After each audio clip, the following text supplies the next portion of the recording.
Hello students, DElEd second semester. विषय है प्रारंभिक शिक्षा के नवीन प्रयास। इस विषय के अंतर्गत आज मैं मैकाले का विवरण पत्र इसके बारे में चर्चा करूंगी। मैकाले का जो विवरण पत्र था ये 1834-35 में दिया गया था। इसको जानने से पहले थोड़ा सा मुझे शिक्षा के इतिहास में जाना होगा। सबसे पहले 1834 की बात है कि उस समय भारत में लॉर्ड बेंटिक नाम का एक शासक था। इससे भी पहले 1813 में ब्रिटिश की पार्लियामेंट में वहाँ की महारानी एलिजाबेथ रानी थी, जिनकी आज्ञा से एक आज्ञा पत्र पेश किया गया।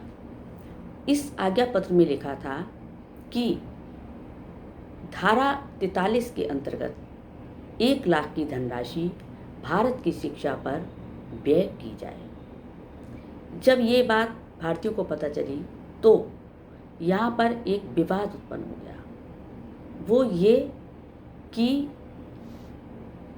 ये धनराशि कौन सी शिक्षा पर व्यय की जाए, भारतीय शिक्षा पर या पाश्चात्य शिक्षा पर। पाश्चात्य शिक्षा मतलब अंग्रेजी शिक्षा पर। इस तरह विद्वान जो थे 2 भागों में बट गए, प्राच्य और पाश्चात्य, और यहीं से प्राच्य और पाश्चात्य विवाद शुरू हुआ। प्राचीन साहित्य को बढ़ावा मिले ये प्राच्यवादी चाहते थे और पाश्चात्यवादी चाहते थे कि अंग्रेजी और साइंस को बढ़ावा मिले। दोनों में ही भारतीय भी थे और अंग्रेज भी थे। भारतीय साहित्य के लोगों का कहना था कि हमारी भारतीय संस्कृति का प्रचार एवं प्रसार होना चाहिए,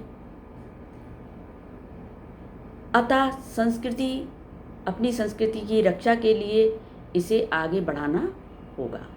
और जो दूसरे मत के लोग थे, पाश्चात्यवादी थे, वो चाहते थे अंग्रेजी और साइंस को बढ़ावा मिलना चाहिए, और ये तभी संभव हो सकता था जब अंग्रेजी भाषा का प्रचार एवं प्रसार भारत में हो।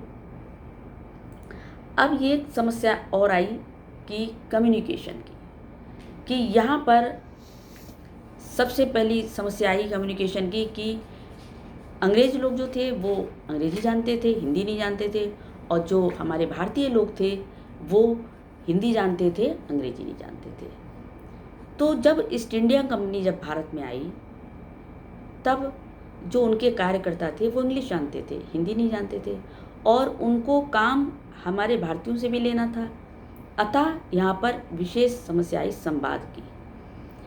तो ये संवाद कैसे हो, तो इसके लिए अंग्रेज लोग कार्य के साथ साथ धर्म का भी प्रसार चाहते थे और शिक्षा का भी प्रसार चाहते थे, और अंग्रेजी शिक्षा का प्रसार चाहते थे इसलिए कि भारतीय लोग इंग्लिश सीख जाएं और फिर हमारे कार्य में सहयोग कर सकें। इस तरह प्राच्य और पाश्चात्य 2 विचारधाराएं बट गईं।